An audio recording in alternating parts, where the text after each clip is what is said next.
I'm Steve Cook, Optimum Nutrition spokesmodel, bodybuilding.com athlete, IFBB Pro men's physique competitor. I've made my entire life about fitness. This September, I'll be competing in the first ever men's physique Mr. Olympia showdown. And this is my journey.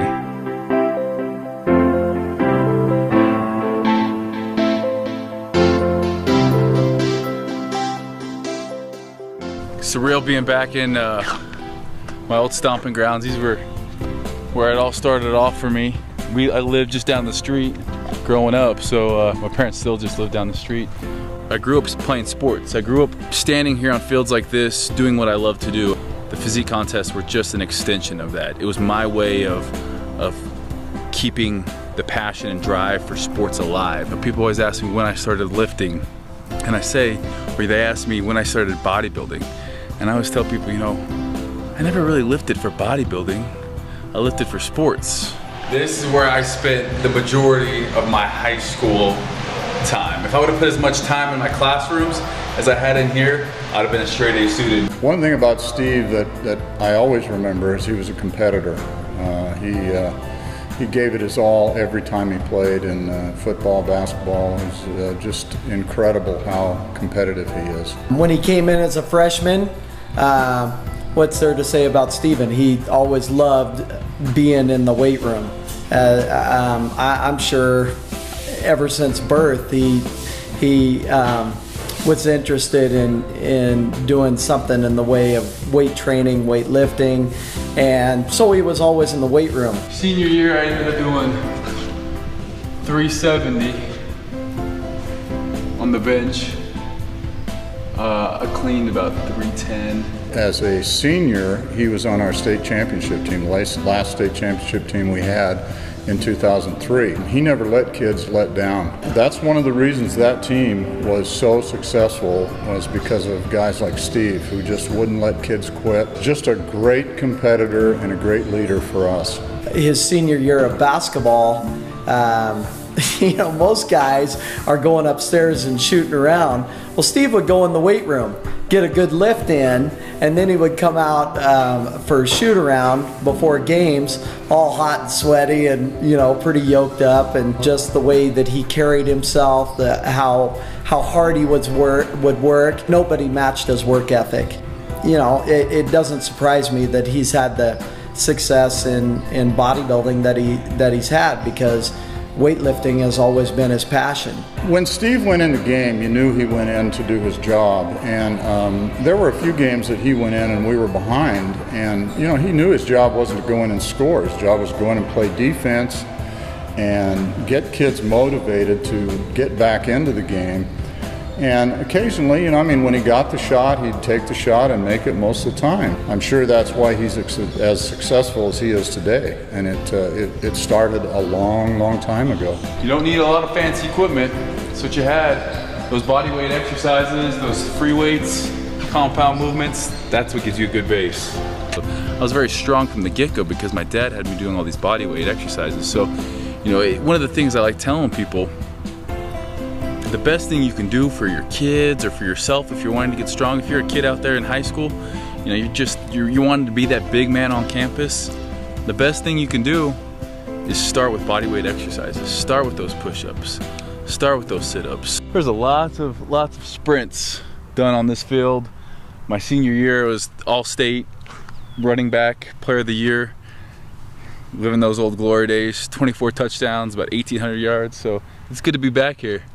But sadly, we did not win state. But that set the foundation for me to want to get in physique. Because I started off doing it for sports, for football. I played football, I played basketball, I wrestled, I did baseball up until high school, I did track. So having this sports background, we all know, you know, it's important to be strong for these sports, but functional strength. So I like to think that I've taken that functional strength and I've built on it, and I've gone more into the bodybuilding route after I got done playing college football. Always gotta stop and take in the scenery. You can get too busy. When I was in LA, everything was rush, rush, rush. You gotta be able to stop and enjoy a sunset like that. It's the little things in life that, you know, help you have balance. So for me, just a sunset like that in Idaho, I love it. It's who I am. Boom. I remember back in the old high school days. I put running back in high school. I was tailback in college, but you know, always important to me. I always said, you know, if you look good, you're gonna play good, and you know, that was my excuse to, you know, have the wristbands. And I think, you know, men's physique is perfectly tailored for those guys that like looking good, like looking aesthetic, but also having something behind it. You know, I think men's physique, it started out as something that nobody really knew where it was gonna go. I wanted to do it from the very get-go. The way I started off was I did the muscle and fitness male model search. Even before the muscle and fitness male model search, I did the bodybuilding.com Fit USA competition that was held in Boise, Idaho. And it was after I had done a bodybuilding show about 2 weeks prior to that event. So I had my da-da-da-das on, and I ended up getting my pro card in that bodybuilding show, a different federation. But you know, then bodybuilding.com announced that it was in 2010. They announced this fit body contest, and I thought, yeah, that's kind of cool.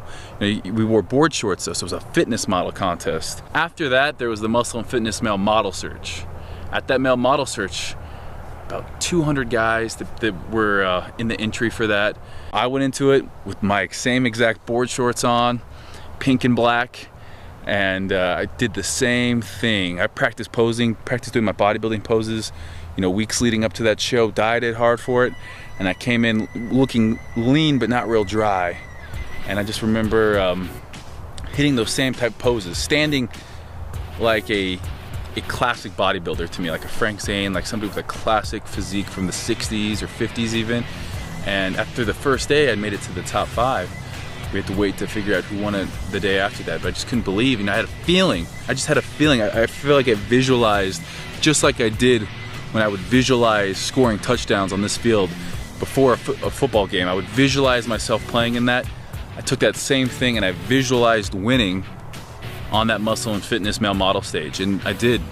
Like I said, over 100 guys on stage, 200 guys entered. You gotta take it for what it's worth and just have fun with it. Just like you have fun on the football field or on the sporting event, you know, if it's not fun, you're doing something wrong. Men's physique, however, you have so much to go off of. Is it too big? Is it too little? Is it too lean? How you're able to showcase your physique to the judges is always super important, because you have to know which angles you look good from. So I always tell people you gotta practice a lot of posing. Being fit, but still being able to do the things that you can on a day-to-day basis, that, you know, you don't have to eat 10 times a day. Now, you're gonna be training like crazy. I train just as hard as I did when I was a bodybuilder. I'm gonna stay lean. Men's physique, it's taken off because it's a much more attainable look. For me, it's been more of a balanced lifestyle. You know, it's not about bulking up in the off season. It's about staying lean, and the amount of muscle you'd have to put on to be a pro bodybuilder, I'd have to be 60 pounds bigger. That gym, going in there, for me, that was the great equalizer. And just like life, you concentrate on one thing at a time, one day at a time, 1 hour at a time, and you'll get stronger and stronger, and you'll be able to get through anything. For me, it's all about creating balance, symmetry, and proportions. One thing I do want to talk about with men's physique, and in any kind of bodybuilding bikini, it's you versus you at the end of the day. You can't change how you look, your muscle structure, you know, you can't change your bone structure. You know, it's such an individualized sport that's oftentimes really easy to get self-absorbed in, no matter what you do, because it's about how you look. But you have to remember, at the end of the day, it's you that have to be happy, and it's you that has to live with your physique. And then once my college football playing days were over, once I had to realize my dream of in the NFL wasn't gonna happen, men's physique was a way that I could continue on with what I'd built all those years playing sports, continue to compete. And it's been such a blessing for me to have that functional background, that I still do things like CrossFit.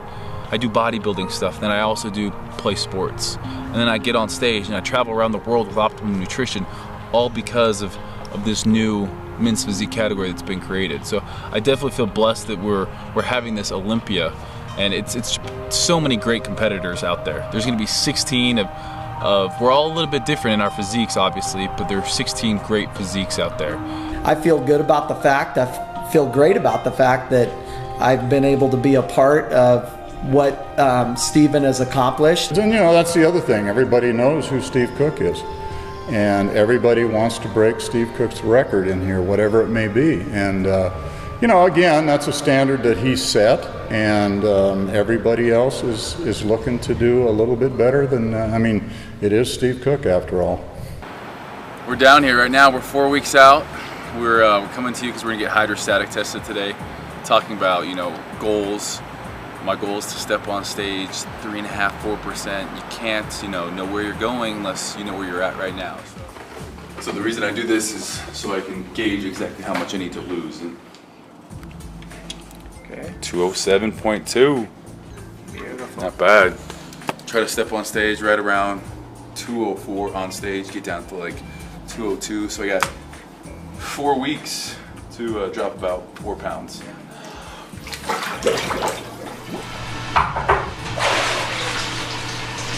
6.59. Yes! Do you want to try once more? Or? We can do one more. Whew. Last set, best set? I don't know if you can say that here. Low carb day. Feels like it's work just to think, to walk. I think I've probably left my keys 3 different places, but just got done with a workout, coming to peak performance. This is where I get checked in up on Craig. We take measurements, we take body fat just to keep me going in the right direction, keep me accountable not only to myself, but we're 3 weeks out.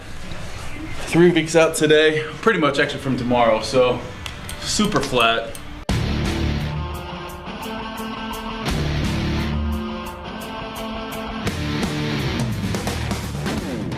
And just for all those out there, Craig competes in the NGA, the IFPA. You won't see a natural guy with bigger arms than Craig. Not just big, but complete, full, all the heads of the tricep, the bicep. That guy didn't get a pump before he came in though, it's not fair. That vascularity in the arm is ridiculous. I only have like 1 meal, no food, no warning, I would have pumped up. Spoken like a true bodybuilder. You got pumped up before I would. Before I'm taking a body fat. It's It's gonna be a big progress amount too, so. Contest prep time. I didn't have time to cook my chicken this morning, so I have canned chicken and my can opener packed with me. Got a little my 6-pack bag. My mom, she was a home ec teacher, and if she saw me eating like this, she'd be appalled. But when you're this close to contest prep, you don't really care how stuff tastes. I'm eating to feed these kids. It's massage time. About once every 10 days, once every 2 weeks, I come and I treat myself to a deep tissue massage. I don't know if you could really call it treat myself because it hurts. I tell her, don't be easy on me. And you can see it's Boise State game day, so we're rocking our Boise State, our Bronco Nation stuff. But Cindy, this is Soldier Nation. It's super important for me with all the lifting I do, with all the contracting of the muscles, to come to you and to get those worked out, the tensions. I know you said my neck had some problems and my legs. I think you called me thighs. But, but why is it so important, I guess, to come and get worked on, regularly? Well, for one thing, after you work out, you have a lot of micro tears in the muscles. Massage immediately starts the healing process of those. Gotcha. If you're coming in before a competition, you do a more stimulating massage so that it helps the contractions in the muscles. I like that. It hurts so good. I like to say, it hurts, but at the end of the day, I feel so much better for it. So yeah. Anyhow, and that's the important thing. We are at the bodybuilding.com corporate offices to do a photo shoot. Bodybuilding.com is fit. They even have a gym inside their corporate office here. So we're here today, 3 weeks out, looking to do a mean shoot here.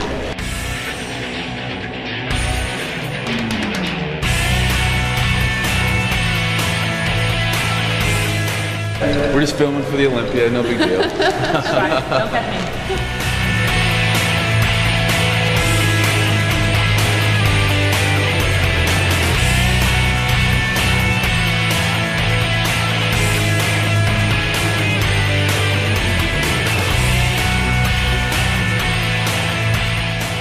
you're hitting. It's pretty cool. One more. We got a spree cast to film. Just got done with my workout. 100% on the computer.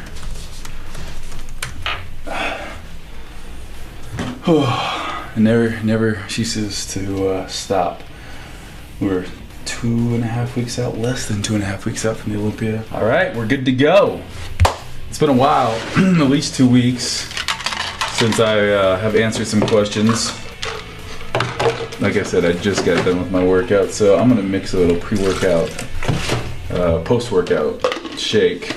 One thing you always gotta remember, say what's up to my camera guy. We're filming this for Road to the Olympia. The beauty of the sport is, you know, you have to kind of get on stage to, at the end of the day, to ultimately see how you stack up. Now, you know, there is, obviously you want to go in there being the best you can be.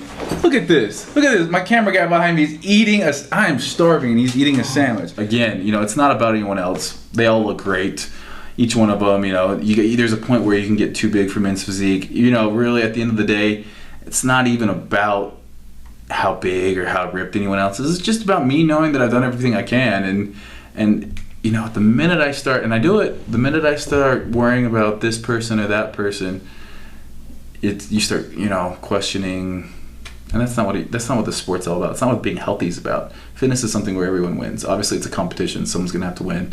There's politics that come into play. There's so much, you know, on that day, who looks the best. Do I want to win? Yeah. I'm gonna wake up though the next morning, and my goal, my long-term goal, which has always been the same, which is just to live as healthy as I can, to help people realize that there's more than just the gym life, but they can take what they have found to be true in the gym and use that into other areas of life. That's always my goal. Whoever wins, wins. I'll give them a big hug, tell them good job, and then win or lose, the next day I'm waking up thinking about the next thing.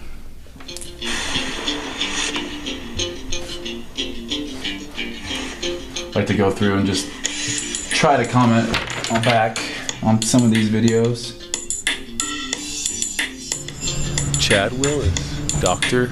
Willis, my lifting partner. We're gonna go here. So we're going to go get worked on a little bit. I like to go see Chad every couple of weeks, make sure everything's functioning properly. This is what happens when you don't get your protein after a workout. You go catabolic. I feel bad for you, man. Do you even lift, bro? So tell people why it's important. Yeah, we'll do a little work with Steve and kind of explain why it's important to get some chiropractic adjustments here. Go ahead and lean back just a little bit, Steve. I'm gonna bring this up a little taller than the last one. All right, there we go. I'm still sweaty. It's kind of gross. I need to go take a shower. Oily face there. Seriously. Especially while Steve's doing his bodybuilding, we like to get him in here about every 2 weeks, and even sometimes that last month before the big show, maybe even once a week, to really maintain his spinal integrity. All that stress to the joints in the back, which anybody who does any bodybuilding probably has felt at some point or another, can cause some misalignment in there. So we want to loosen that up, keep it flexible for the biggest reason, prevent injury. Because he can't afford an injury right now. Big back injury like that, how's he supposed to pose on stage? You know? So we're gonna go ahead and start. I always work kind of the hips all the way up, and then we'll do a little bit of stretching on them at the end. And Steve's really good about getting his appointments in here, massage, and he does yoga. So Steve's kind of one of my better patients. I'm so granola with my yoga. Let's see how we're doing today. Everyone wishes their gym partner was also their chiropractor, I think. Give a little push in here. But trust me, if you hurt people, they don't come back. Seriously, feel like a brand new man up in here. Oh yeah, we're good. No tightness in that. Started hitting my poses.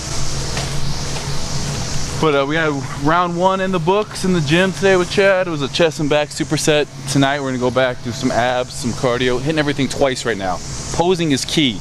The last couple weeks, that polish, that refinement comes with posing. So time to grub up. Had a little hydro whey post-workout. Now it's time to get a meal in me. Starting to get that low blood sugar carbs. About 175 today. Start feeling like a little zombie that you can start breaking it down. Anyhow, Thank you for coming with me. Go see your chiropractor. Go show him some love. Got a good one right there. Soldier Nation.